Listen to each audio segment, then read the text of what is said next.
perché ciò di cui si scrive riguarda sostanzialmente l'essenza della nostra umanità. I temi che vengono affrontati sono la comprensione dell'essere, del senso di essere al mondo. Sono queste le grandi domande che dovremmo porci.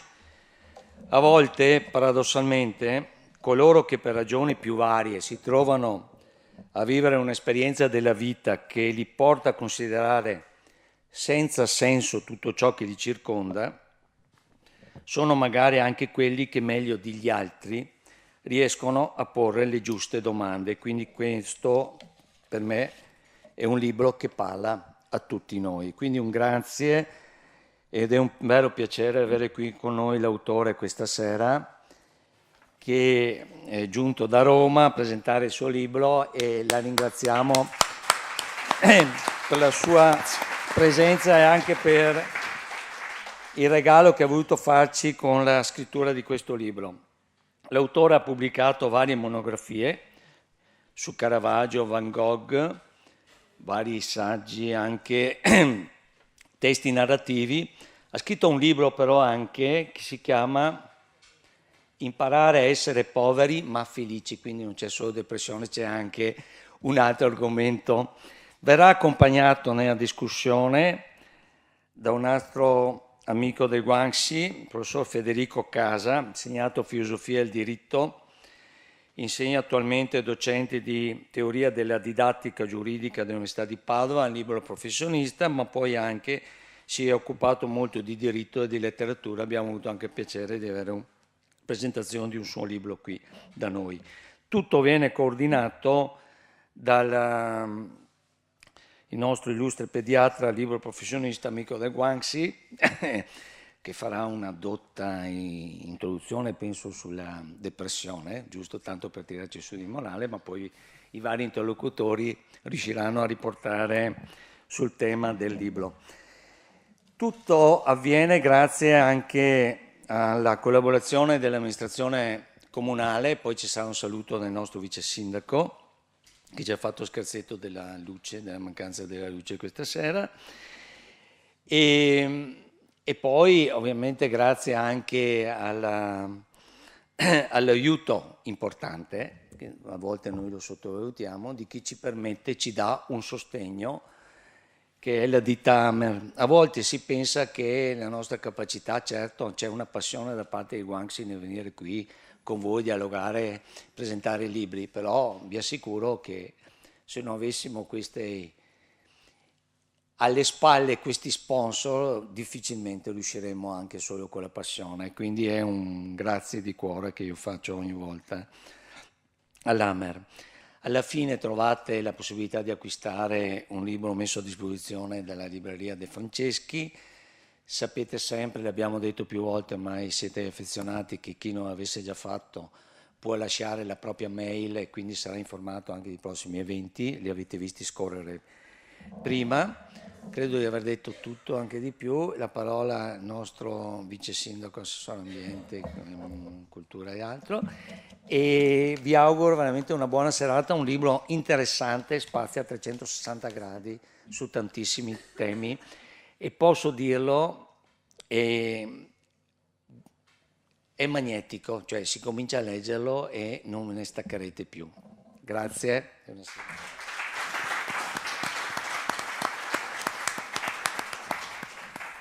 Grazie, benvenuti a tutti quanti, graditissimi gli ospiti di questa sera, qualche ritorno, qualche conferma, qualche new entry, soprattutto le new entry, benvenute, ben arrivate a Valdagno.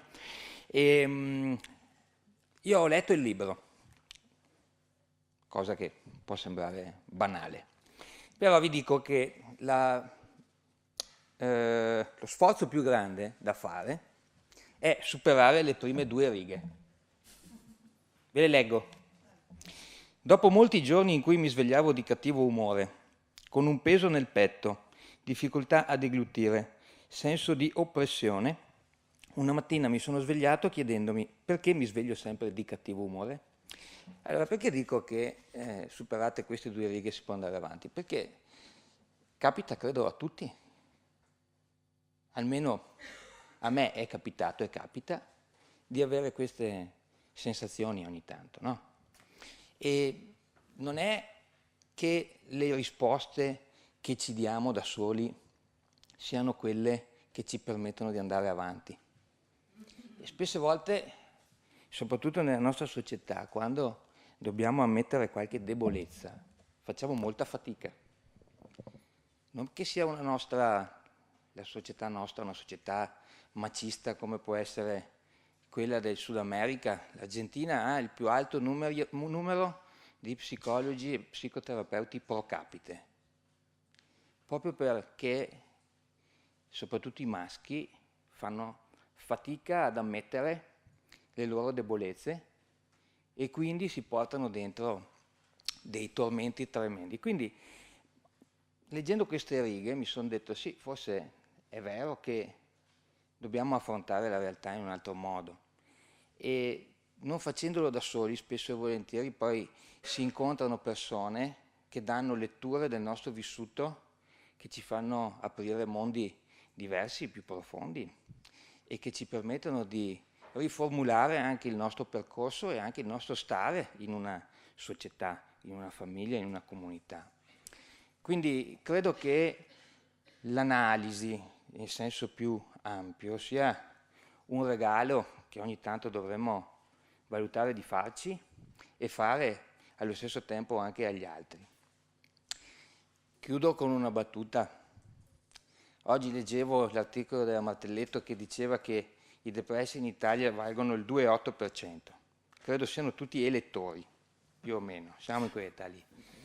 Se ci aggiungiamo qualcun altro, magari che ha qualche altro tipo di sofferenza non strettamente legata alla depressione, potremmo arrivare anche a un 10, 12.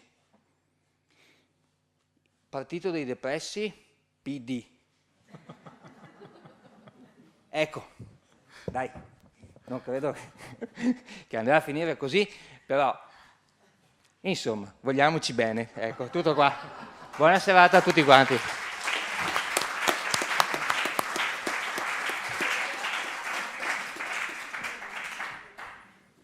E allora a me è il compito di rompere il ghiaccio e di introdurre la serata.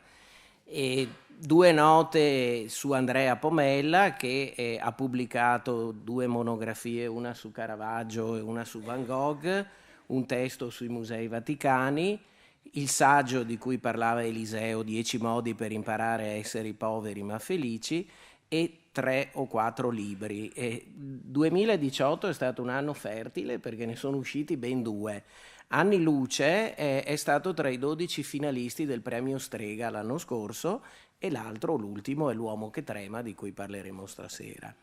E scrive per varie riviste online, in particolare Doppio Zero, Minima e Moralia, Rivista Studio, eccetera.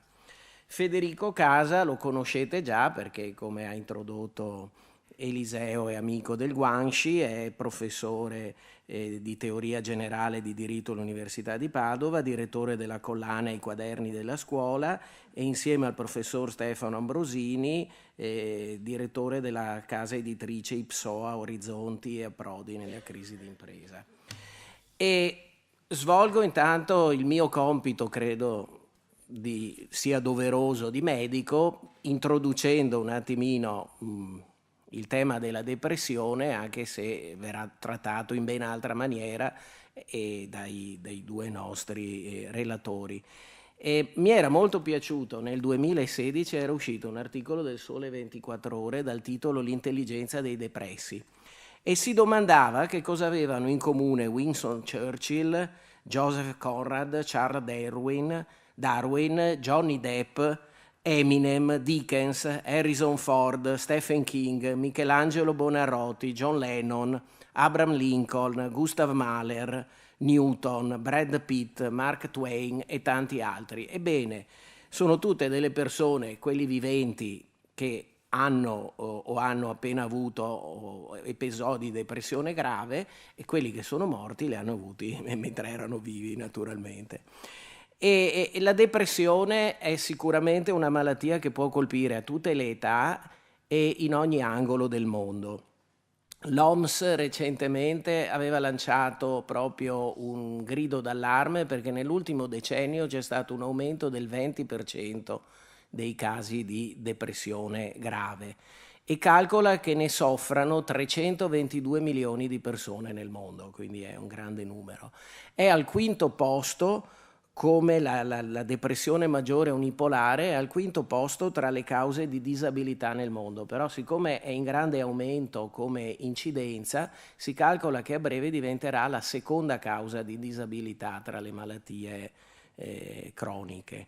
2.800.000 italiani ne soffrono attualmente, se però noi pari al 4,3% della popolazione. Se però noi prendiamo l'arco della vita, circa l'11% delle persone in un qualche periodo della vita hanno avuto un episodio depressivo importante. I più colpiti gli anziani, le donne, soprattutto in due fasi, nel periodo postpartum e nel periodo premenopausale, e poi ci sono dei fattori sociali, cioè i disoccupati e lo stato di povertà sono altri due fattori che sono rilevanti per l'insorgenza della depressione. Lo stato depressivo poi non riguarda soltanto, o non coinvolge soltanto l'umore e la mente delle persone con un senso di inutilità, di incapacità, di disperazione, che è qualcosa di più rispetto al senso di tristezza a cui facevi riferimento tu, cioè quello credo che tutti l'abbiamo provato in qualche occasione, ma è una malattia pervasiva che interessa anche il corpo, per cui ci sono alterazioni delle abitudini alimentari, del sonno, la percezione di se stessi viene alterata, i rapporti con le persone a cui vogliamo bene e il comportamento in genere dell'individuo. E anche i bambini, devo dirlo da pediatra, sono in aumento i casi di depressione. Si calcola che il 2% dei bambini e il 4% degli adolescenti soffrano di depressione. E soprattutto fra gli adolescenti assistiamo sempre più a fatti di autolesionismo non suicidario, di hikikomori, che vuol dire questa situazione in cui l'adolescente si isola e perde completamente contatto col mondo, di tentamen, che sono semplicemente i tentativi di suicidio, i tentativi dimostrativi, fino ai suicidi veri e propri che ogni tanto leggiamo sui giornali. Sulle cause della depressione interagiscono vari fattori, alcuni fattori sociali, perché spesso un trauma, una situazione stressante, un lutto può essere il punto di partenza di uno stato depressivo, ma anche fattori psicologici e biologici. Tra quelli biologici oggi si sente molto parlare, credo abbiate più o meno dimestichezza, con la neurobiologia, si parla appunto di monoamine come la serotonina, la dopamina, le endorfine. Non sono ancora ben chiari tutti questi meccanismi. E nel caso appunto dell'età pediatrica non solo le depressioni ma tutte le malattie che coinvolgono lo stato mentale dei bambini e degli adolescenti sono in fortissimo aumento e in questo caso sicuramente un peso grosso ce l'ha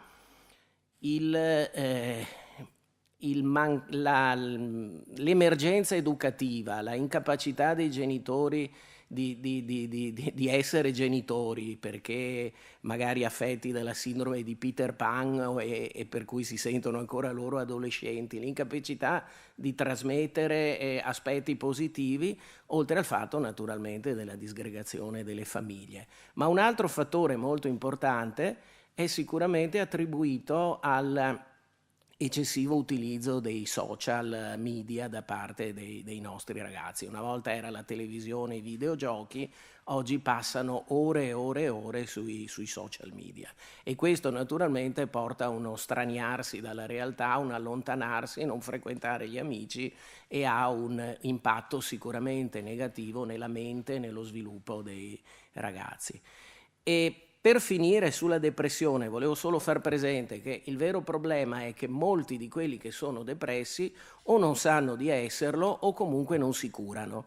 Non si curano perché sicuramente può essere difficile accedere alle cure, può essere costoso, ma anche difficile trovare dei professionisti che si occupino della cosa, oltre allo stigma sociale che viene attribuito a tutte le malattie mentali. Per cui un soggetto che non si cura più facilmente andrà incontro alla disabilità, andrà incontro a una vita magari segnata dall'utilizzo di alcol e droghe a scopo compensativo fino al suicidio. Pensate che leggevo che l'OMS valuta che ogni anno nel mondo si suicidano circa 800.000 persone, sono tante, e nella fascia di età 15-29 anni è la seconda causa di mortalità dopo quella degli incidenti.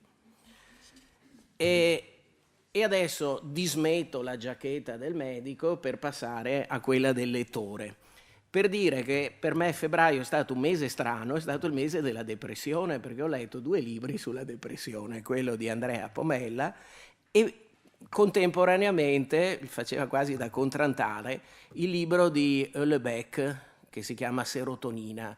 È un libro scritto da questo scrittore francese un po' trasgressivo, ma che è l'esatto contrario del suo libro, cioè tanto l'altro è proprio un romanzo, una storia assolutamente romanzata e direi anche molto superficiale, quanto invece il libro di Pomella non è assolutamente una fiction, è al contrario una narrazione no fiction, è un memoriale. È la storia appunto di un giovane uomo che guarda il suo male in faccia per cercare di capire cosa sta succedendo e usando tutte le armi a sua disposizione, l'intelligenza ma anche l'ironia, e le sue copertine di Linus che sono rappresentate dalla musica, dalla letteratura, dall'arte e tutto questo. E quindi le mie prime 2 domande sono una brevissima, se ci dice e ci spiega meglio da cosa nasce il titolo L'uomo che trema. E la seconda domanda è che tutti parliamo di memoir, memoriale e narrazione no fiction, però io ho letto nella presentazione del tuo libro che faceva Michela Marzano, che tra l'altro è venuta qui in questa sala 20 giorni fa, lei dice esattamente, ancora un memoir? In realtà no. Un vero e proprio romanzo, visto che la depressione viene raccontata come se la malattia non fosse un aspetto di me, ma un altro me fuoriuscito per gemmazione. E quindi è un memoir o è un romanzo? Allora, intanto buonasera, grazie di essere venuti, fa estremamente piacere incontrarvi in così vasto numero. Dunque, è un memoir, è un romanzo, è fiction o fiction? Io dal libro precedente, Anni Luce, appunto, ho intrapreso quella che è la strada della no fiction, dico quella che è, nel senso che è comunemente detta come no fiction, anche se io su questo termine sono sempre un po' critico, perché nel momento in cui uno scrittore racconta, si può porre a una distanza più o meno il punto più o meno lontano dalla realtà che vuole raccontare. Se si allontana molto diventa un'opera di finzione, se resta vicino alla realtà che vuole raccontare è generalmente un'opera di non finzione. Tuttavia una distanza c'è sempre, perché ovviamente già il fatto che io racconto una cosa guardandola da una determinata prospettiva e non da un'altra prospettiva significa che io sto narrando quella cosa, non la sto descrivendo, per cui per quanto mi riguarda è sempre fiction. Possiamo avvicinarci o allontanarci da quello che è l'oggetto della nostra osservazione. L'oggetto della mia osservazione è qualcosa di assolutamente ineffabile, che è appunto quello che ho sentito appunto dire prima, il senso della vita, fondamentalmente, che è il grosso nodo intorno al quale si dibatte in genere non solo l'uomo depresso, e quindi l'uomo che trema, ma in generale l'essere umano, perché mio figlio che ha 8 anni, qualche giorno fa mi ha chiesto proprio, ma noi vivremo per sempre? E io gli ho detto, purtroppo no. E a un certo punto è scoppiato a piangere, ha detto, io voglio vivere per sempre, perché sennò tutto questo non ha senso. Questo per dire, è una domanda intrinseca all'essere umano. È stato giustamente detto prima che questo sì, viene presentato generalmente come un libro sulla depressione, ma non lo è in toto, perché la mia ambizione era di fare qualcosa di più ampio rispetto che alla descrizione semplice di uno stato, di una malattia o di una autobiografia, perché poi tra i vari generi c'è anche questo, quello dell'autobiografia, perché fondamentalmente è anche un libro autobiografico. Volevo fare qualcosa che assomiglia forse a volte anche a un atto di superbia, cioè cercare di capire più di quello che si può capire normalmente con gli occhi normali di cui siamo dotati come esseri umani. Allora, tutto nasce dal giugno del 2017, che è stato un periodo in cui ero reduce da un trasloco. Io soffro di malattia depressiva, di depressione maggiore da quando ero bambino più o meno, quindi diciamo ho una certa frequentazione della cosa. Non mi sono mai spaventato più di tanto nel momento in cui mi ritrovavo a confronto con un picco depressivo. Nel giugno del 2017 il picco depressivo si è presentato in una maniera devastante e isolando la questione, si è presentato un giorno preciso, una mattina, nella scuola, nel parcheggio della scuola in cui lavoravo, sotto forma di una improvvisa, totale, farsesca mancanza di senso. Io guardavo tutto ciò che mi circondava e sembrava come se fosse avvolto da un'enorme luce bianca, accecante, fortissima. E tutto, e quando intendo tutto intendo anche gli affetti a me più cari, aveva perduto il suo significato, era rimasto il significante, cioè il segno, l'oggetto. Se io pensavo a mio figlio in quel momento, la cosa più cara che ho, era una forma geometrica nello spazio. Come potete intuire da questa breve descrizione, tutto questo non ha nulla a che vedere né con la malinconia, né con la tristezza, né con tutte quelle cose di cui generalmente si sente parlare quando si parla di depressione in maniera superficiale, ma è l'esatto contrario, la completa assenza di ogni tipo di sentimento. Che cosa ho fatto in quel momento? Ho chiamato mia moglie, ho detto io sto vivendo questa cosa, perché ho avuto anche da un certo punto di vista la freddezza per riuscire a riconoscere questa cosa. Mi ha detto stai fermo lì, non muoverti, non dire nulla, non fare nulla, ti richiamo io tra poco. Mi ha richiamato dopo 5 minuti, aveva preso un appuntamento con uno specialista il giorno stesso. Sono andato all'appuntamento con lo specialista il giorno stesso e nel momento in cui mi sono seduto e ho cominciato a parlare, lui mi ha chiesto mi racconti la storia della sua depressione. Lì mi è scattato qualcosa, perché ho cominciato a raccontare la storia in realtà della mia vita e quindi ho capito che la malattia e la mia vita erano due elementi ormai talmente concatenati che non potevo più scinderli e quindi non sapevo dove finiva la malattia e dove iniziava la vita, o se la vita era la vera malattia. Per cui da scrittore ho colto la palla al balzo e ho detto ok, io questa cosa la devo raccontare, perché da quel giorno è iniziata una terapia molto forte, più forte di tutte le terapie che avevo fatto in passato.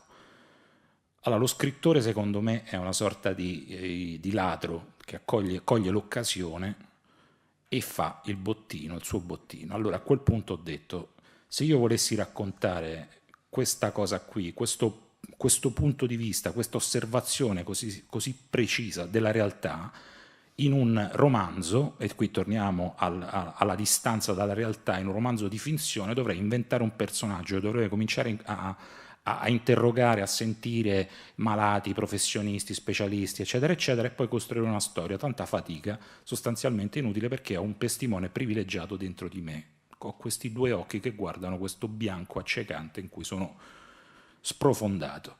Per fare questo però avevo l'unico modo per poter fare una cosa del genere, bisognava scindersi in due, da una parte soffrire e dall'altra osservare l'uomo che soffre. Arrivo così a rispondere alla prima domanda sul titolo. Io credo che noi da quando nasciamo, tutti noi, compiamo una sorta di giro molto largo, determinato dalle esperienze, gli incontri, quelle che generalmente appunto chiamiamo, in una parola semplice di 4 lettere, vita, per arrivare a scoprire poi alla fine di questo ampio cerchio chi siamo. La famosa domanda, trovarsi a tu per tu con se stessi e arrivare all'essenza di se stessi. Per questo dico, io ho fatto questo cercando di scrivere qualcosa con un profondo atto di superbia, perché ho cercato di inseguire me stesso attraverso la malattia depressiva, andare in fondo e trovare di fronte a me la mia vera essenza. E al termine di questa storia che racconto e che l'arco temporale che copre al tempo presente circa 1 anno, forse un po' di meno, andando poi a ritroso nel tempo, ci sono anche racconti di quando ero bambino. Che cosa ho trovato? Ho trovato un uomo che trema. Perché trema quest'uomo?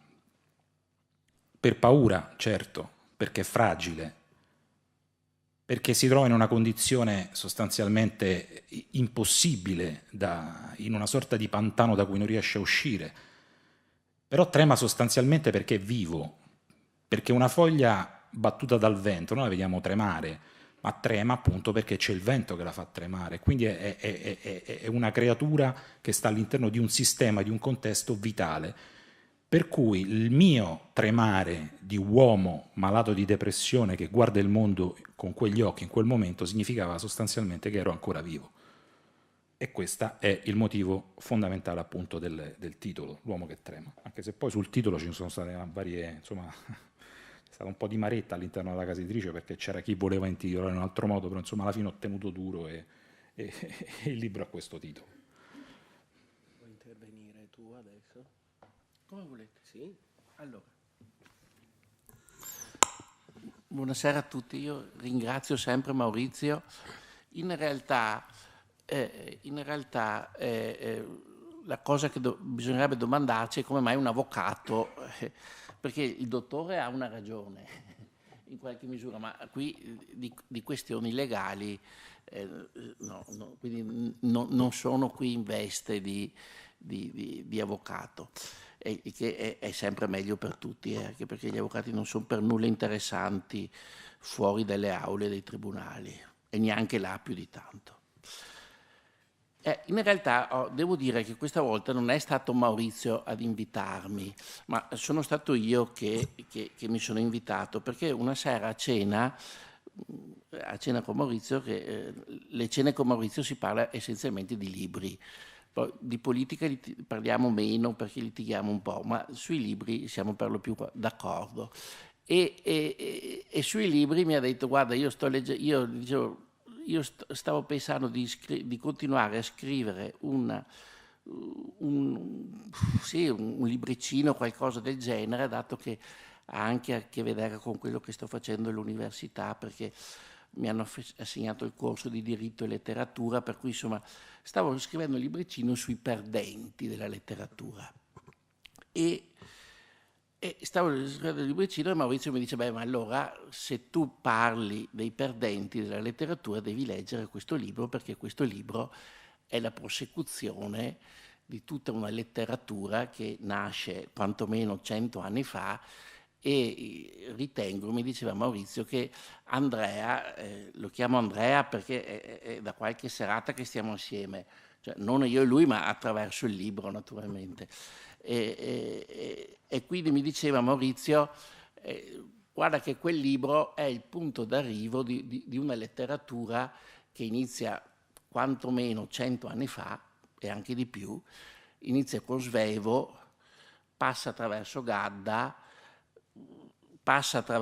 arriva a Berto, c'è Cioran, c'è dopo uno dei miei autori preferiti che è Foster Wallace, per cui io ho detto: ma no, non ci posso credere che ci sia un autore che si sia misurato ancora su questi temi così difficili, così complicati. E insomma questa cosa è nata in questo modo. È nata in questo modo, ho letto il libro 2 o 3 mesi fa e l'ho riletto questa settimana per preparare questo breve intervento, che in realtà saranno 3 considerazioni e che poi 3 domande che porrò ad Andrea.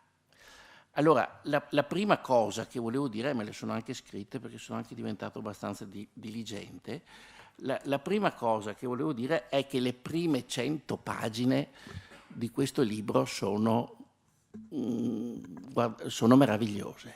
Cioè prima, quando è stato presentato il libro, le prime 100 pagine veramente sono, adesso non voglio avventurarmi in paragoni eccessivi e che sembrano anche eccessivamente di omaggio, però guardate che sono le prime 100 pagine, le avrebbe potute, se me le avesse dette che le ha scritte Dickens, avrei detto: questo è Dickens. E quindi questo è proprio un complimento, ma siccome non ho nessun bisogno di fare i complimenti, è proprio una cosa sincera che poi evidentemente, come tutti i bei libri, ci sono anche nei bei libri momenti di stanca, no? Però le prime 100 pagine sono veramente formidabili. Allora, e adesso scendo un po' nel dettaglio. Allora, la prima domanda che io volevo fare,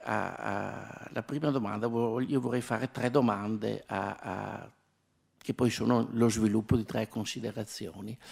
Vorrei fare 3 domande ad Andrea, senza naturalmente addentrarmi nel tema medico e medico-psichico. Uno, perché io non ritengo che questo sia un memoriale.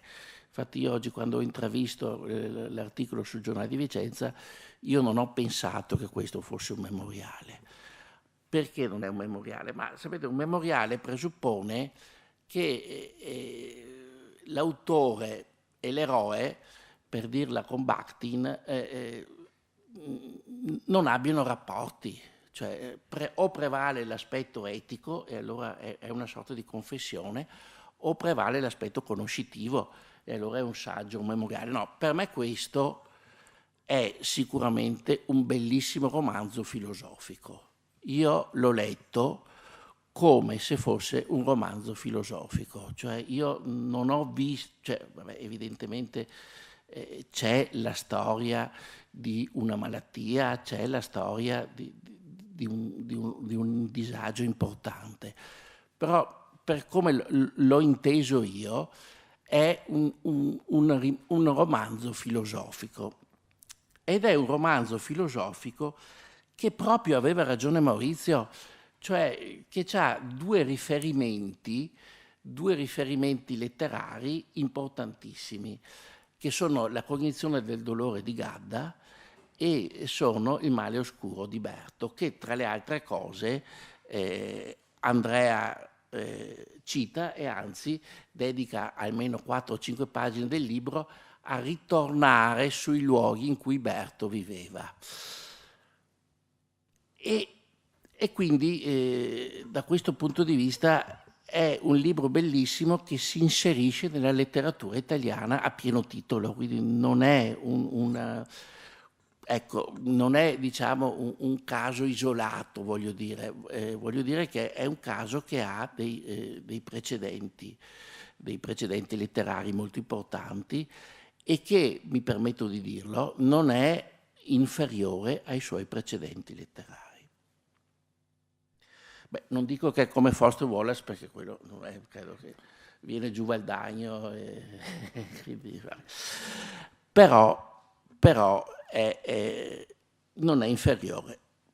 E vengo alla prima domanda, poi magari le faccio tutte di seguito, che così lasciamo rispondere a Andrea, oppure come preferisci. Se me le ricordo poi. Allora te ne faccio una alla volta.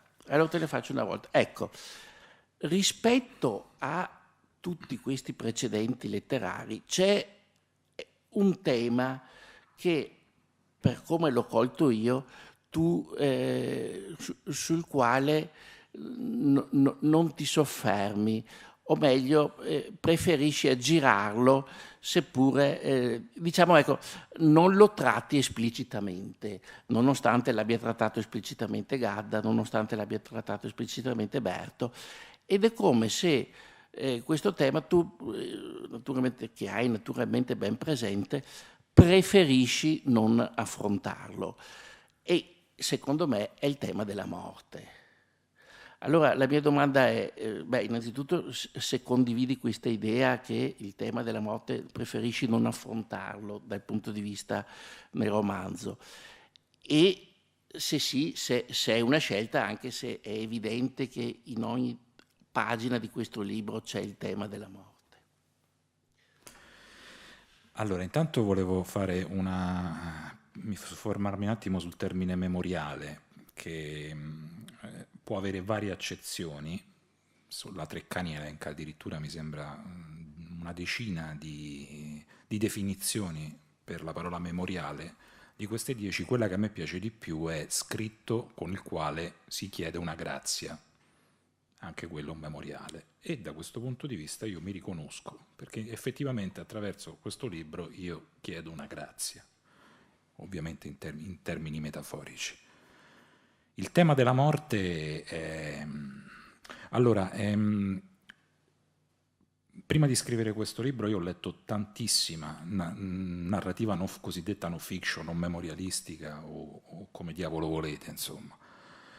E le cose migliori, soprattutto negli ultimi 20 anni che sono usciti rispetto a questo genere, sono appunto racconti di malattie, fino al caso estremo, estremo non solo per quello che racconta, ma anche per la qualità del racconto, di Harold Brodsky, questo buio feroce, in cui Harold Brodsky, uno dei massimi scrittori americani del Novecento, affetto da AIDS, che a un certo punto comincia a raccontare la propria morte. Quindi descrive proprio la progressione della malattia e lo vediamo proprio dentro le pagine, perché a un certo punto verso la fine comincia anche a diradarsi la presenza della voce narrante, perché la voce narrante, che coincideva in tutto e per tutto con il personaggio principale di cui si narrava, sta morendo e quindi non ha la forza e la possibilità di scrivere. E dicevo, tutti questi libri, l'anno del pensiero magico di John Didion, hanno tutti a che fare con la morte, ma erano fondamentalmente, la cosa che a me appariva in maniera insomma lampante, erano libri che parlavano ovviamente di vita. Cioè, quando si tratta della morte, si tratta dell'argomento della morte in letteratura, per forza si deve parlare della vita, e soprattutto a me quello che mi veniva restituito attraverso questi libri era un discorso sulla vita. Io ho fatto un po' un gioco di specchi rispetto a questo.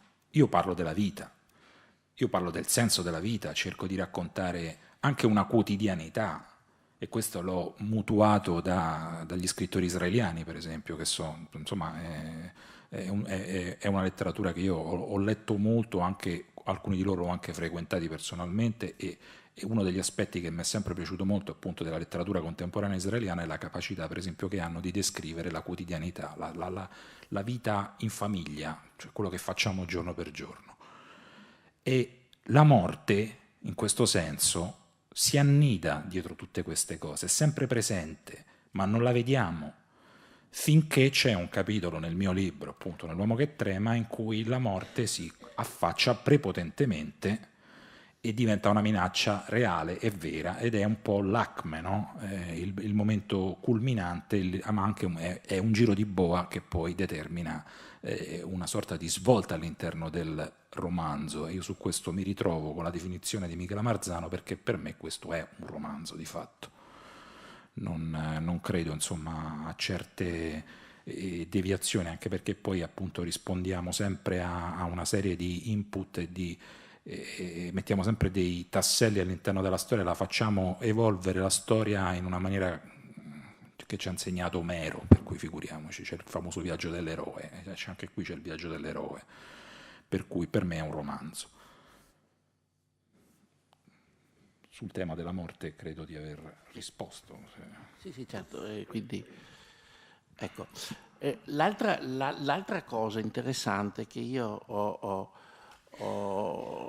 e che anche questa mi è molto piaciuta, questa cosa del libro, e mi sono segnato tutta una serie di pagine e di significati e di parole che Andrea utilizza, e egli sicuramente in maniera probabilmente anche inconsapevole, perché io sto naturalmente leggendo il libro, sto leggendo il suo libro e sto dando significato al suo libro, che sarà sicuramente diverso da quello che Andrea aveva in mente. Allora ritorna spessissimo la parola di vagabondo, mancanza di realtà, abnormità, ospite e forestiero, mancanza di realtà, mancanza di posto. Ecco, quello che io dal punto di vista, attenzione, non dal punto di vista psicologico, ma se volete dal punto di vista magari esistenziale, ecco, utilizziamo questo termine, a me pare che l'autore proponga questo ragionamento. La causa o una delle cause di questo male oscuro è l'idea di avere la percezione di essere sempre nel posto sbagliato nella vita. Cioè l'idea che l'inadeguatezza, ma non è un'inadeguatezza comportamentale, intendiamoci, è proprio una incapacità di avere un rapporto con la realtà che non sia un rapporto di inadeguatezza. Cioè è proprio, se volete, l'idea di concepire la realtà qualcosa di totalmente altro da sé, con la quale è impossibile o molto molto difficile entrare in contatto. Da questo punto di vista, che cosa manca, qual è la causa della propria difficoltà secondo l'autore?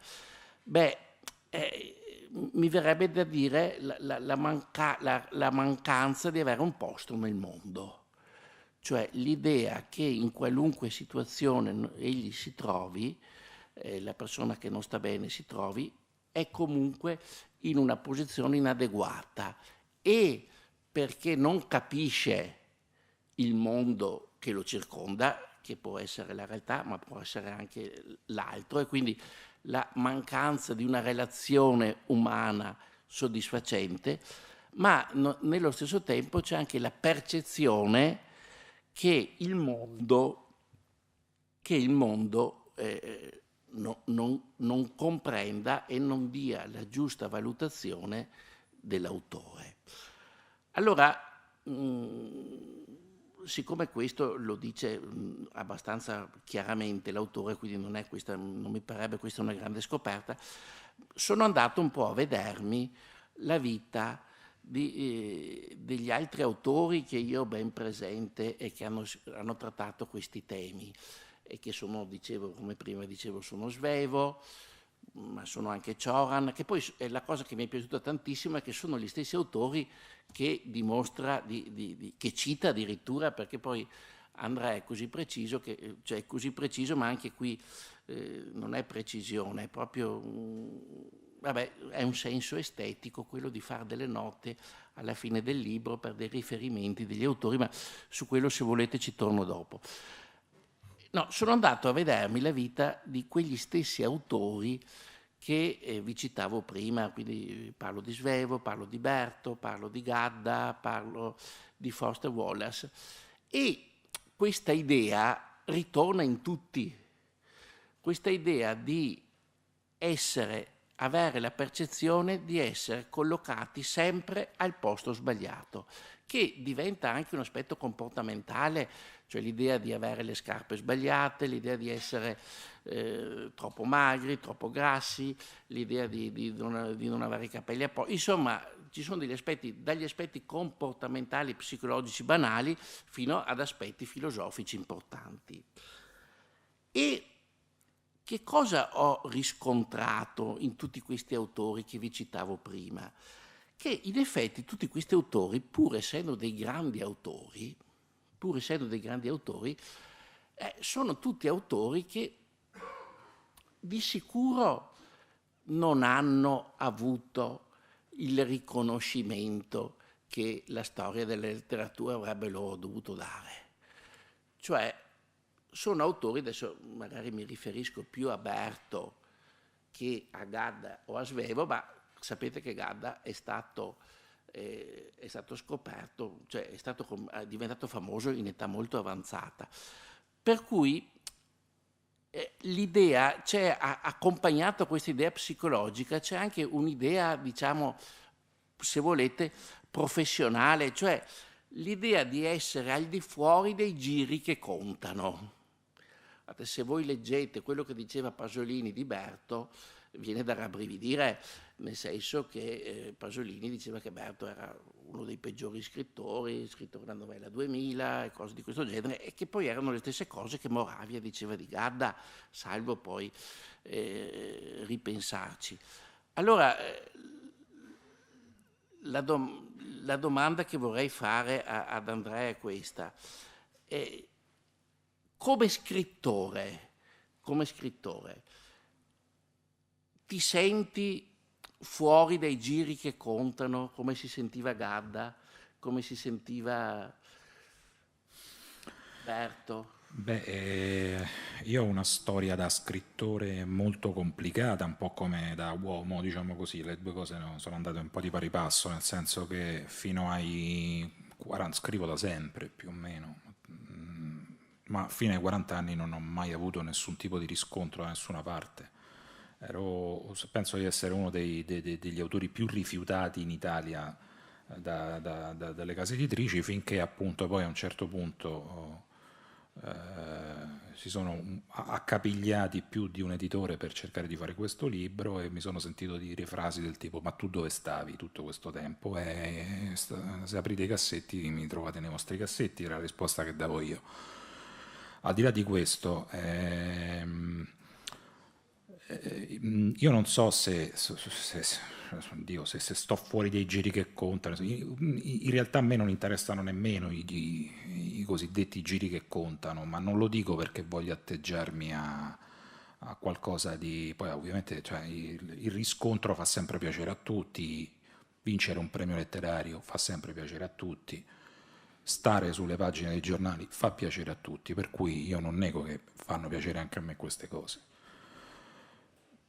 Però ci sono autori che scrivono per questo, ci sono autori che scrivono libri pensando a dei premi letterari, ve lo assicuro, e non è il mio modo di fare letteratura, cioè, nel senso io scrivo se ho qualcosa da dire, e questo probabilmente già nella cosiddetta società letteraria è già un mettersi ai margini, un autoescludersi, però è una forma di autoesclusione della quale non soffro più di tanto, proprio perché comunque sono arrivato alle pubblicazioni che contano in un'età in cui non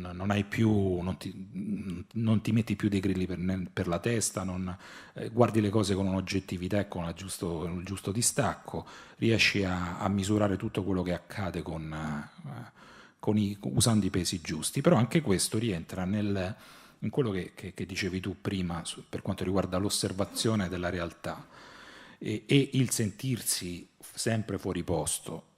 Una dei grandi inganni della depressione è il farti credere che tu sia il depositario di una realtà, di una verità assoluta sulla realtà, o meglio, di avere una visione così netta, così lucida della realtà che ti circonda, da essere arrivati veramente al grado zero.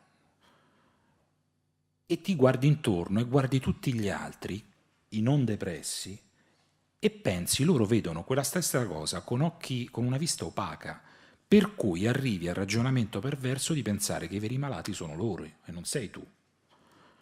E anche questo è motivo di esclusione, ma non solo. C'è un altro ragionamento ancora più paradossale che io facevo appunto durante questi picchi depressivi e immaginavo un arco temporale che andava dall'origine dell'universo alla fine dei tempi, e se me lo figuravo proprio come un arco cercavo di immaginare lo spazio che occupa la mia vita su quest'arco. Ovviamente parliamo di un puntino, e quindi la domanda, come vedete, è un ragionamento di una logica ferrea che fila meravigliosamente. La domanda che mi facevo è: la mia effettiva condizione è esistere o non esistere? E lì mi veniva incontro appunto quel segmento così lungo in cui io non esisto, poi a un certo punto si accende una lucina, si rispegne un microsecondo dopo e ricontinua il viaggio della natura e dell'universo. La mia condizione era non esistere.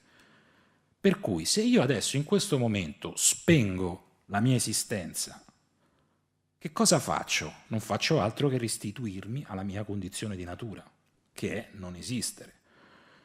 Ovviamente è un ragionamento tutto sbagliato, completamente sbagliato, ma ha una sua logica paradossale, perversa, ferrea, lucida, di una lucidità aberrante, ed è il motivo per cui molti depressi, preda di un picco depressivo che non è obnubilamento ma è lucidità, decidono in quel momento di spegnere la loro luce. Questo che significa? Che quel senso di estraneità, di non essere mai nel posto giusto, è talmente esteso in una condizione del genere che arriva a comprendere appunto la mia incapacità di essere, e mi fermo al verbo essere, perché non c'è bisogno che ci aggiungo nulla dopo il verbo essere.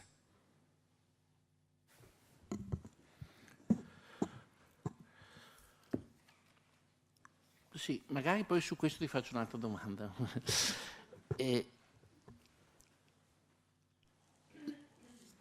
Poi dopo andiamo tutti ad ubriacarci, perché dopo una serata del genere...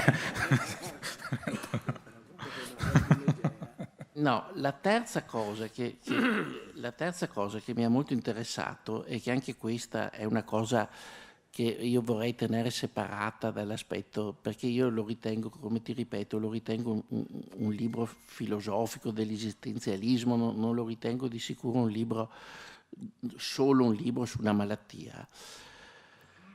La terza cosa che mi ha molto interessato è qui, anche qui lo ripeti almeno 2 o 3 volte in parti diverse del romanzo. Beh, allora, e quindi deve essere un motivo ricorrente, perché in realtà ne hai parlato anche adesso, dici, beh, per stare meglio occorre avere una visione opaca delle cose. Cioè, guardare le cose con eccessiva attenzione, con eccessiva puntualità, con eccessiva analisi, e ciò è in qualche misura la causa della depressione. Coloro i quali sono sani lo sono perché guardano le cose in maniera opaca, e a me è piaciuto molto questo riferimento all'opaco, perché dà proprio il senso del vetro opaco dietro al quale si vede, non si vede, ma a volte si vede anche di più di quel che c'è, o a volte meno, insomma, dà proprio l'idea della soggettività dello sguardo. E quindi è vero che tu racconti questa cosa come se fosse il ragionamento di una persona che è depressa, ma è altrettanto vero che in qualche misura mostri di crederci un po' più di quanto, cioè dici, attenzione, forse è vero che questa è la causa della depressione, però è altrettanto vero che il sano, o meglio il non depresso, ha avuto l'abitudine ha preso l'abitudine di guardare le cose in maniera opaca, che il caso vuole, perché poi la vita va così, il caso vuole che finché io leggevo il tuo libro guardavo un film, non perché io leggo i tuoi libri, guardavo i film, ma a forza di leggerlo, guardavo i film che si intitolava L'uomo che non c'era, che è un bellissimo film dei fratelli Coen, il quale proprio, ma sono i casi della vita, racconta la storia di un uomo che mette in moto un meccanismo abbastanza pericoloso della sua vita pur senza avere un peso nella sua vita. E poi il suo avvocato, che lo deve difendere il tribunale, dice: ma bisogna guardare le cose secondo quello che ci diceva Heisenberg, cioè a forza di guardare le cose con troppa attenzione le deformiamo, le cambiamo. È meglio una certa indeterminatezza. Allora la domanda, poi allora te ne faccio un'altra, ma intanto comincio con questa. La domanda è: ma questo non è il pensiero, non è una riflessione di una persona depressa, questo è quello che pensi tu, giusto? Beh, hai presente la pittura iperrealista? L'iperrealismo è una corrente artistica che riproduce la realtà anche più di quello che normalmente l'occhio umano vede, e non ha nulla di realistico, perché di fatto appunto va oltre la realtà. La realtà non è quella cosa lì, la realtà è molto più realista. Un quadro impressionista, per esempio, che è appunto visto attraverso una sorta di nebbia, no?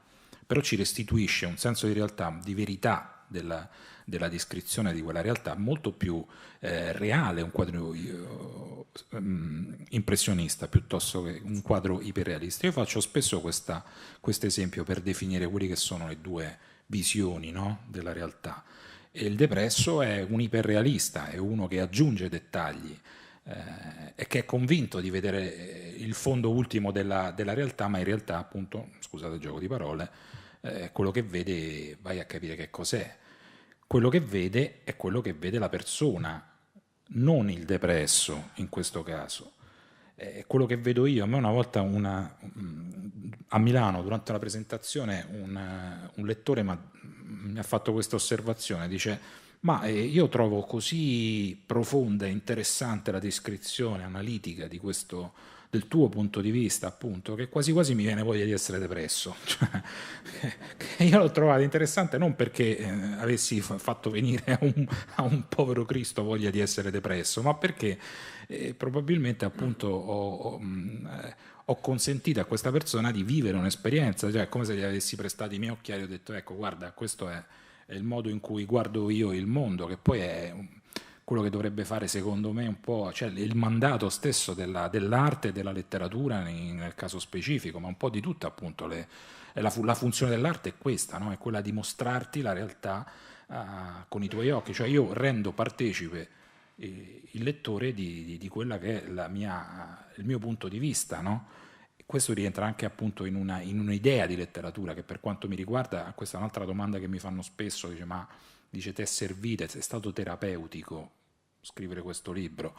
E io rispondo sempre: non mi ero posto il problema di aiutare me stesso attraverso la scrittura, perché quello che voglio fare io è un'altra cosa. Io voglio prendere per mano 1, 2, 3 lettori, il numero più ampio possibile di lettori, di accompagnarli all'interno di questo mondo.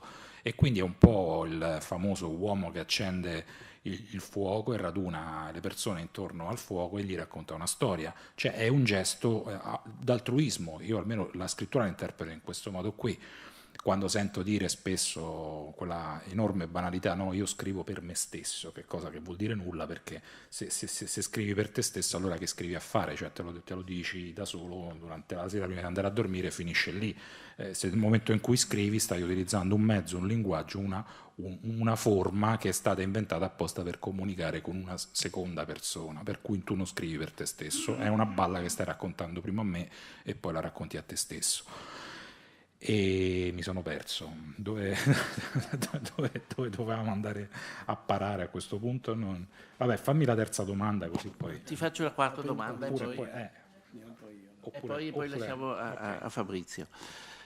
La quarta domanda, in realtà poi ce ne sono anche, ma rispondi, da una parte rispondi, dall'altra solleciti, per cui è complicato. Però ti faccio la quarta domanda preparata, diciamo, ecco. C'è un passo del libro che a me è piaciuto molto, anzi sono due che sono secondo me collegati, quando tu dici, quando tua moglie, grazie, anzi bisogna che ce la presenti perché deve essere una donna meravigliosa, Ho scritto quella santa donna. No, deve essere una donna meravigliosa, ti dice, ma che poi ti fa la domanda: ma secondo te perché Foster Wallace si è suicidato, no?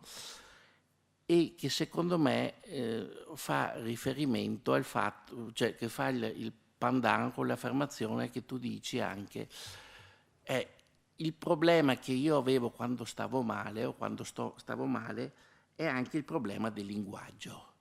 Cioè io non solo ho la percezione di vivere al posto sbagliato, di essere sempre fuori luogo, di amare le cose che sono fuori luogo, di sentirmi sempre in disparte, di sentirmi fuori dai circoli.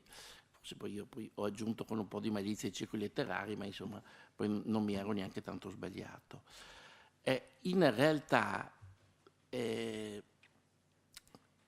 c'è un rapporto evidentemente tra il linguaggio e la scrittura.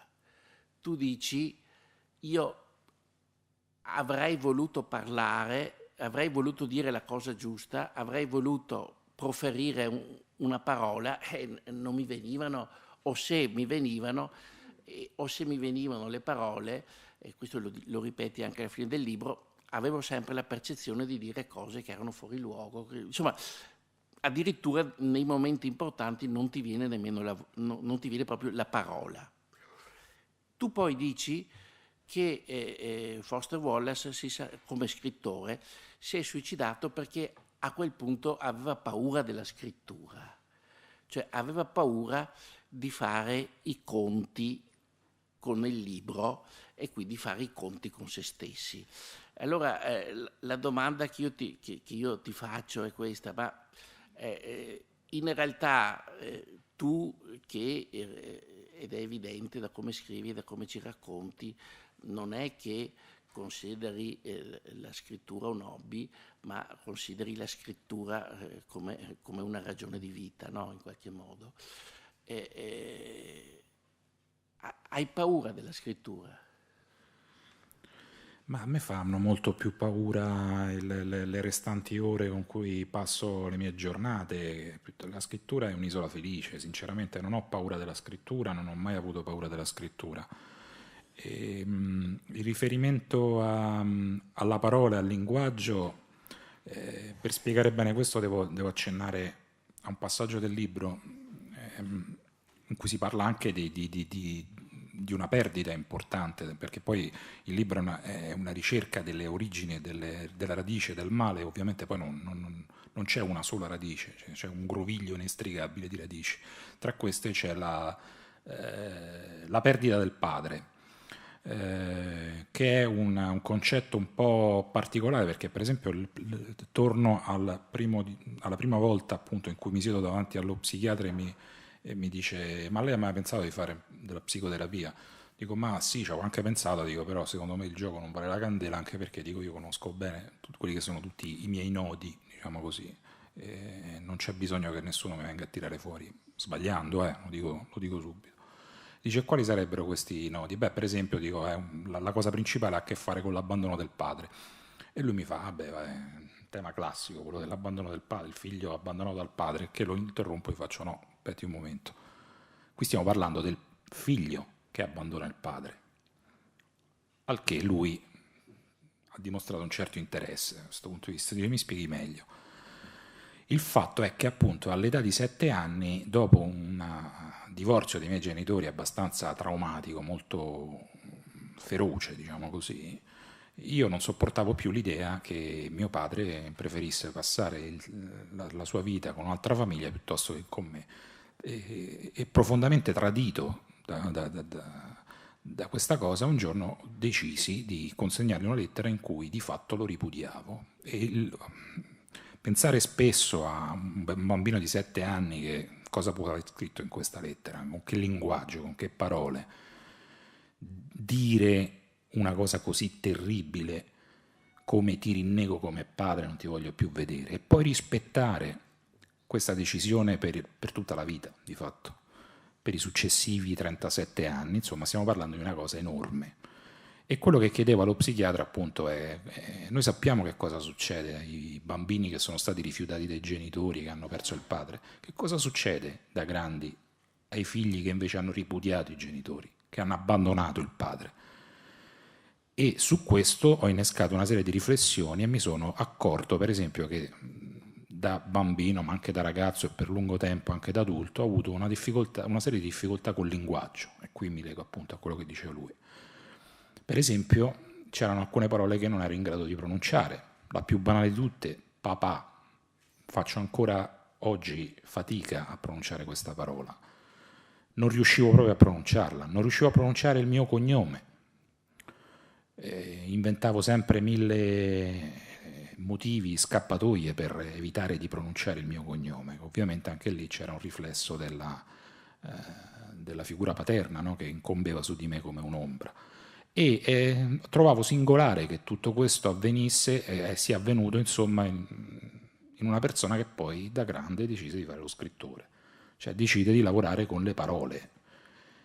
E è un po' come se la scrittura, per questo io non posso avere paura della scrittura, perché attraverso la scrittura io ho ritrovato quelle parole, ho ritrovato il modo di dire certe cose, ho ritrovato anche la mia storia. Posso fare un intervento più leggero e dopo un altro paio di domande? No, era, siccome l'avevo detto anche nell'introduzione, che tra le armi che usi c'è l'intelligenza, la forza delle parole, la letteratura, l'arte, la musica, ma anche l'ironia. E mi era piaciuta questa tua affermazione, dici: sono convinto che oggigiorno ci sia in giro una gran voglia di ridere. E citi Robert Musil che ha scritto: il cavallo, se così si può dire, ha 4 ascelle e perciò soffre il solletico il doppio dell'uomo. Riprende questo concetto dicendo che c'è una profonda, a volte feroce, inestinguibile sete di ironia attraverso cui il depresso filtra la propria visione del mondo. Gli scrittori depressi ricorrono all'ironia più spesso degli scrittori non depressi. Questo è un dato di fatto. Lo scrittore depresso, in un certo senso, ha 4 ascelle, come il cavallo. Volevo un breve commento, giusto per fare un piccolo... Ma sì, cioè questo è un dato di fatto, perché se leggi appunto Il male oscuro di Berto, è tutto, il linguaggio stesso, la prosa di Berto è ironica. Il fatto, il modo in cui racconta tutte le sue idiosincrasie, tutte le sue pulsioni più strane, tutte le stranezze, appunto, perché appunto le sue sono proprio veramente delle paranoie vere e proprie che riguardano il proprio corpo, che riguardano la malattia che ha ucciso il padre e che lui teme che sia passata dal corpo del padre a lui, come poi tra l'altro con un tragico destino avverrà poi alla fine della vita di Berto. David Foster Wallace, se si legge il reportage della crociera, adesso non mi viene il titolo, una cosa divertente che non farò mai più, è una roba da sganasciarsi da ridere, cioè, c'è sempre nello scrittore depresso questa pulsione ironica. Io ce l'ho messa un po' uno strato di ironia nell'uomo che trema, l'hanno colto in pochi, mi rendo conto, perché sono pochi quelli che l'hanno colto, ma chi l'ha colto, anche il fatto stesso di chiamarlo come lo chiamo dall'inizio, dalla prima pagina, il cattivo umore, è un sottile gioco ironico che è volto a chiamare una cosa così pesante come appunto la depressione, una malattia vera e propria, come cattivo umore, che era quello che mi diceva mia madre quando stavo ancora con lei e che continua a dire, almeno ha continuato a dire finché non ho letto questo libro. Diceva: ma tu sei nato strano, c'è cattivo umore, cioè, ti rode sempre, cioè, minimizzando, e in realtà appunto io mi portavo come mi autocito un altro passo, che ero sono a volte come Sisifo che porta il masso, solo che io non mi sento Sisifo, io mi sento il masso. Questo per rispondere sulla... Una domanda più seria. Ci sono 2 frasi e 2 temi che ritornano spesso nel tuo libro, e sono assenza di senso ed eterna terminalità. Vuoi commentarle un attimino, soprattutto l'assenza di senso, che nasce probabilmente anche dalla tua esperienza lavorativa, quei 10 anni, e più in generale, quella è stata una delle occasioni in cui l'hai citato. Beh, il contesto lavorativo è fondamentale, se ne parlava prima dell'inizio della serata, lì in privato. Io dedico un capitolo intero a 10 anni in cui ho svolto un lavoro da impiegato. Adesso, come al solito, proverò in 1000 modi a spiegare qual era il mio lavoro, e non riuscirò a spiegare qual è il mio lavoro, per cui questo già capite che razza di lavoro era. Mia madre appunto mi chiede: ma tu che lavoro fai? Ancora non ci riesco a spiegarglielo che lavoro faccio, perché di fatto non facevo, adesso non rifaccio un lavoro, nel senso che è difficile spiegarlo, mi rendo conto. L'idea nasce dalla lettura di un saggio di David Graeber, che è un antropologo americano, che ha scritto questa cosa, Il secolo del lavoro stupido o inutile, viene tradotto in 2 modi, secondo me è meglio inutile. Lui si era accorto, lavorando come docente universitario, guardando le attività che svolgeva di fatto durante le sue ore lavorative, si era reso conto che la gran parte del suo tempo lo spendeva facendo attività di cui non fregava niente a nessuno, non servivano a nulla, servivano semplicemente a giustificare lo stipendio che gli veniva versato alla fine del mese. Allarga lo sguardo a un po' a tutta quella che è la civiltà occidentale e si rende conto improvvisamente che la maggioranza delle persone svolge lavori che se non svolgesse, se un determinato giorno rimanesse a casa, non cambierebbe nulla, cioè lavori inutili appunto. E quando ho letto questo saggio dico, cavolo, sta parlando di me, sta parlando di questi, di quello che faccio tutti i giorni, cioè che faccio, che non faccio, che non so che sto facendo, cioè veramente di un meccanismo kafkiano totalmente fuori di testa. E quindi ho descritto appunto questi 10 anni in cui ho lavorato in un contesto parastatale, a contatto con persone che poi si abbrutivano giorno dopo giorno, così come mi abbrutivo io. Qualcuno si è suicidato, ahimè, in quel contesto perché si è ammalato gravemente, più gravemente di quanto mi possa essere ammalato io, non ha retto appunto al famoso la lucina che si accende e si spegne. E è un problema enorme, io adesso lo sto dicendo anche un po' sbrigativamente, ma è un problema di cui non si parla mai e che secondo me meriterebbe la giusta attenzione, cioè è quello appunto di come spendiamo il nostro tempo, di come spendiamo i nostri giorni e soprattutto perché non ci mettono a fare lavori per i quali siamo portati.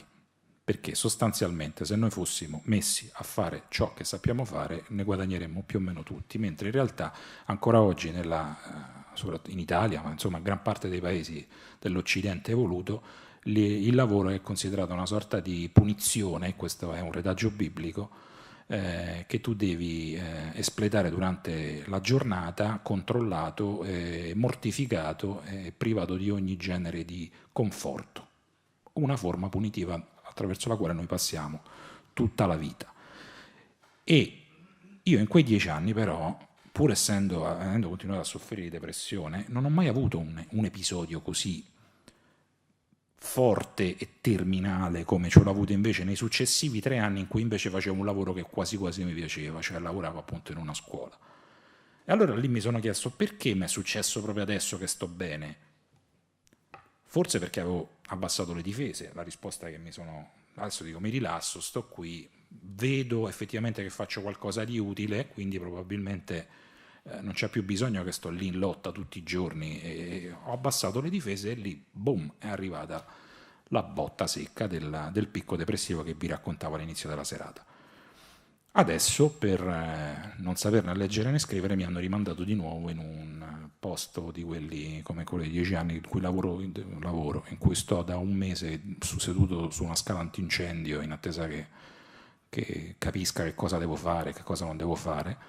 E per cui eccomi qua, adesso sto meglio perché probabilmente l'hanno fatta apposta perché così si sono preoccupati, quello lavorava bene lì si è sentito male, adesso lo rimettiamo in un posto punitivo così si sente. Vabbè, insomma sto scherzando ma neanche troppo, nel senso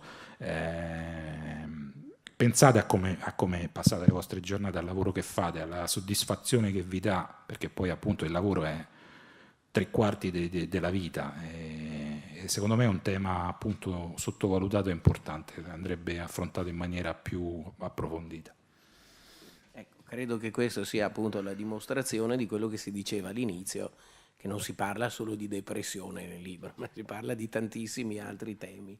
Ti farei un'ultima domanda semi-leggera tu prima citavi che ti piace, per esempio, apprezzi gli autori israeliani, che amo tantissimo anch'io, il modo in cui trattano la quotidianità, però anche nel tuo libro, lo accennava anche lui, santa donna, tua moglie Grazia, ma adorabile anche Andrea, e sono tra i momenti più belli secondo me del libro e sono insieme ai farmaci, io credo, la funzione di protezione che hanno avuto in quanto c'è di vero in quello che racconti della tua storia, di protezione nei confronti della depressione, perché c'è una famiglia, c'è un legame solido con una moglie accogliente, sensibile, sempre presente, sempre, anche se multitasking, anche se sta lavorando contemporaneamente, gestendo la famiglia, le telefonate in arrivo, è sempre presente per le tue necessità. È altrettanto bello il rapporto con tuo figlio, perché non solo ne viene fuori la felicità reciproca di questo rapporto, questo bambino di 7 anni che continua a chiedere papà come stai, ed è una cosa bellissima, ma sono bellissime anche le descrizioni dei momenti che passano insieme costruendo con il Lego i personaggi di Star Wars, quindi veramente anche questa quotidianità è molto bella. Sì, c'è stato un episodio in particolare che mi ha fatto molto riflettere nel momento dall'inizio della terapia, perché chi ha avuto la sventura di fare una terapia farmaceutica per la depressione sa che i primi 2 mesi, più o meno 3, dipende dai casi, sono i più duri, in cui le cose peggiorano, ci si sente peggio, sostanzialmente peggio.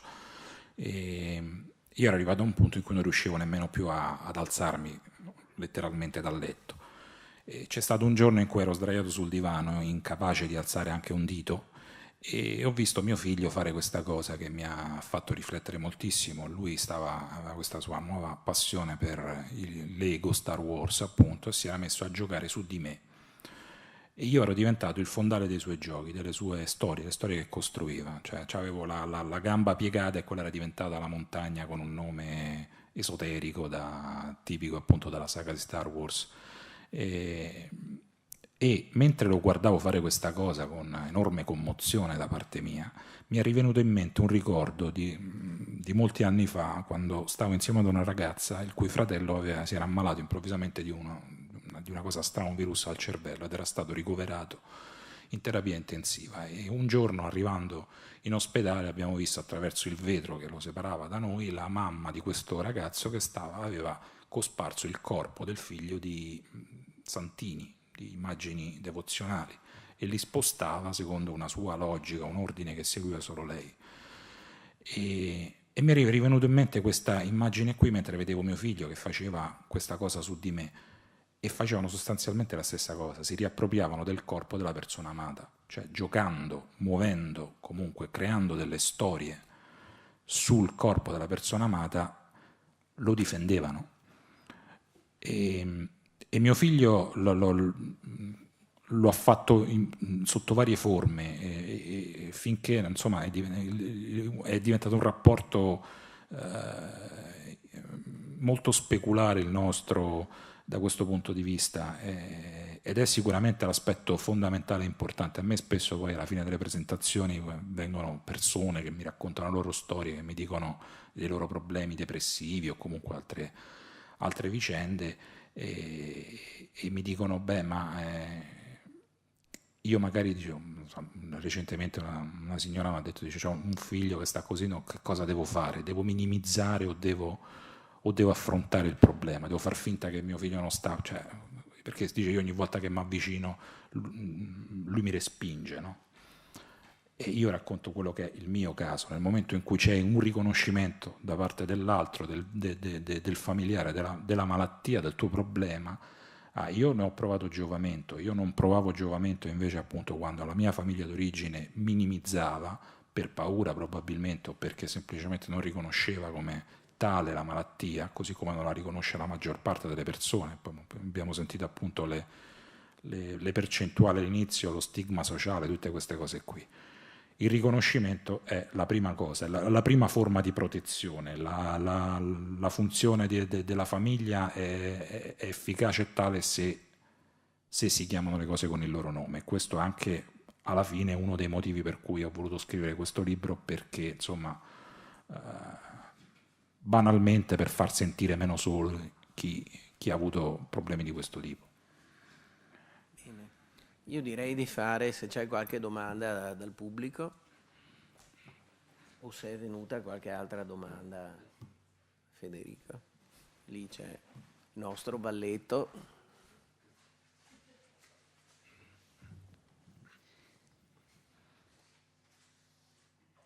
A me, restando sempre sul tema di tua moglie, a me ha fatto molto molta impressione, veramente ha molto colpito quella parte del libro quando tu racconti che lei si sente male e tu con una lucidità incredibile ma anche staccato, sostanzialmente, poi uno va a leggere solo ma dici, potrebbe anche morire, però alla fin fine a me quello che preoccupa è cosa succede a me se rimango da solo. Quindi il discorso di egoismo, ecco. La domanda era, questo ovviamente il libro tua moglie l'ha letto e quindi credo che sia una sensazione che tu hai provato, che hai raccontato lì. Però a me ha fatto molto impressione il fatto che di fronte a tutti gli affetti, le persone che tu dici ti hanno aiutato, in quei momenti lì uno possa arrivare a quella situazione o a quelle situazioni, oppure quando tu narri quella sera, quella notte terribile, che io ero lì, siccome lo raccontavi ho capito che il gesto non l'hai fatto, però nemmeno probabilmente gli affetti familiari più stretti erano in grado di fermarti in quella situazione lì. Ecco, quella parte lì cioè, mi ha aperto uno scenario, una cosa che non avrei mai potuto pensare, perché di fronte a una persona che sta male, qualche volta noi pensiamo di poterli convincere restando vicino e dici io sono qui presente, guarda puoi contare su di me o meno, invece si stravolge completamente la percezione. Ecco, io volevo, se volevi aggiungere qualche cosa, perché cioè sei riuscito a descrivere una situazione che poi se uno ci pensa sembra quasi, cioè vuol dire, inimmaginabile. C'è una componente importante nella depressione che è l'egoismo. Un ammalato di depressione è così concentrato su se stesso, è così focalizzato su quello che è il proprio male, che è il proprio problema, che non vede più nulla intorno a sé. E questo probabilmente è anche il motivo della mancanza di senso, di quello che vede appunto come mancanza di senso intorno a sé.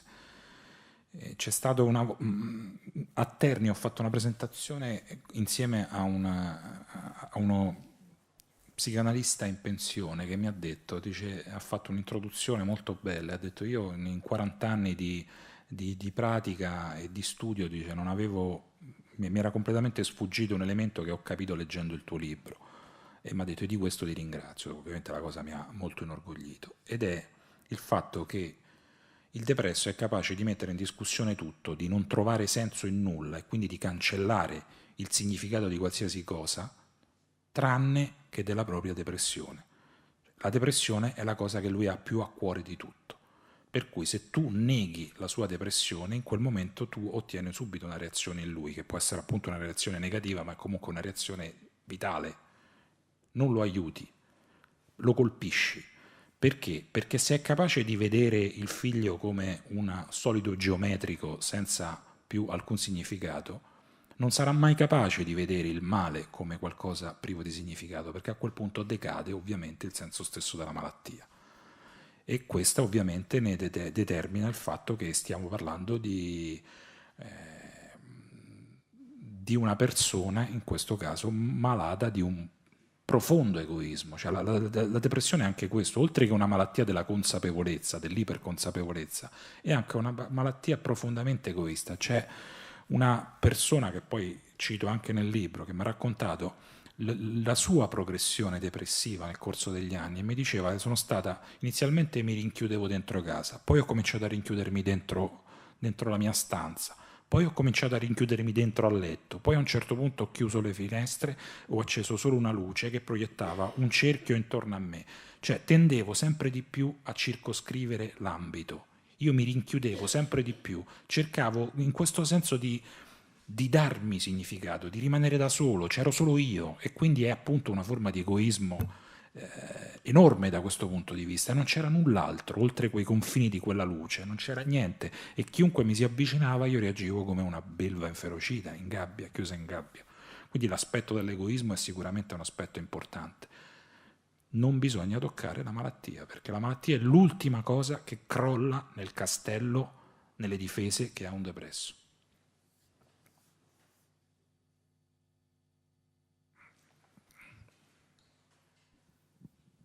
Buonasera. Volevo anch'io fare 3-4 domande, ma ne faccio 2 velocemente. La prima, volevo sapere un vostro parere se secondo voi si nasce o si diventa depressi durante la vita. Cioè se è una cosa che può essere insita, per cui c'è la depressione anche quando si è bambini, poi adolescenti, poi adulti, oppure se è una malattia che si manifesta a una certa età. E poi un'altra cosa, volevo chiedere se nel titolo io l'avevo inteso l'uomo che trema come l'uomo che ha paura, nel senso non abbiamo mai parlato questa sera di paura, per il fatto di avere una malattia che ha questi picchi, questi alti e bassi, per cui ho sempre pensato che si vive normalmente, però si vive con la paura che arrivi questa esplosione, cioè questa giornata di picco e quindi che travolga in un istante tutta la vita. Beh, la paura ovviamente è una componente. Io c'è una pagina in cui dedico faccio una sorta di elenco di paure che hanno dei nomi affascinanti e bellissimi, che a loro volta definiscono delle paure completamente irrazionali, come la paura del colore bianco, che ne so, la paura del paradiso. Ognuno di questi ha un nome specifico seguito appunto da fobia, no? Ovviamente il depresso, qual è la principale paura che ha il depresso? È la paura di se stesso. E questa è la ragione ultima e più profonda della paura, appunto, cioè la paura più pulsante, più forte di cui soffre il depresso. L'uomo che trema, ovviamente, come dicevo all'inizio, trema anche di paura, ma non solo. Trema, appunto, dicevo, perché è ancora vivo, nonostante tutto quello che le paure, le cose che possono fargli male, il freddo che può provare in certi momenti. Com'era la prima domanda? Scusami, io purtroppo soffro. Sì. Com'è? Sì, si nasce, sì.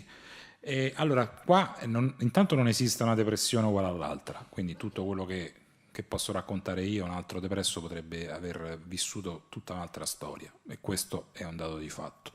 Se ci si nasce lì significa entrare in un ambito molto specifico di fronte al quale di solito alzo le mani, cioè che è quello dei tratti congeniti o comunque dell'organicità della malattia, cioè quanto è componente organica e quanto invece è puramente psicologica. Per quanto mi riguarda, appunto, ho scritto questo libro per cercare di andare alla radice del male, ovviamente non trovandola come accennavo prima, ma andando talmente indietro nel tempo, andando anche oltre quello che io ritenevo inizialmente il mio trauma originario, che appunto era il divorzio dei genitori. Io avevo sempre immaginato che fosse quello l'inizio dei miei problemi depressivi, ma scavando dentro di me, tornando indietro, recuperando alcune immagini precedenti, ossia in un periodo in cui le cose andavano bene, la mia era una famiglia unita e non avevo problemi di nessun tipo, avevo comunque questa sensazione di estraneità, questa sensazione di essere una sorta di alieno finito in un asilo in quel momento in cui mi trovavo, e che non parlavo quasi la stessa lingua degli altri ragazzi, per cui questo senso di estraneità era preesistente. Ora, questo probabilmente non so se è una condizione che poi favorisce l'insorgere della malattia depressiva o se semplicemente appunto è un'iperconsapevolezza di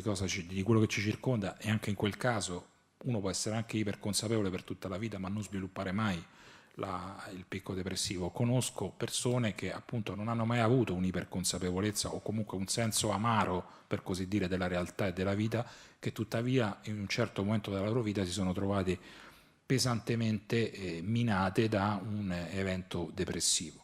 Quindi da questo punto di vista non so se tu hai qualcosa per brevità non l'ho detto prima, quando parlavo di vari fattori tra cui biologici c'è anche la genetica, per cui c'è spesso una familiarità, un'ereditarietà anche della depressione.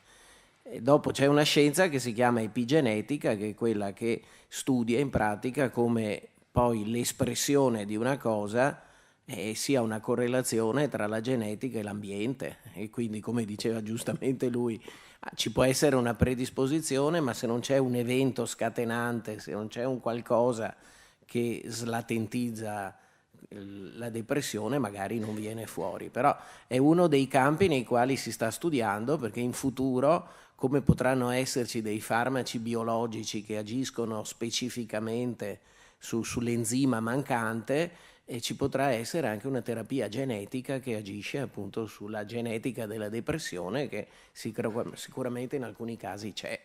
Però non credo che fosse questo l'intento del libro, questa è proprio la risposta medica, ecco, alla domanda.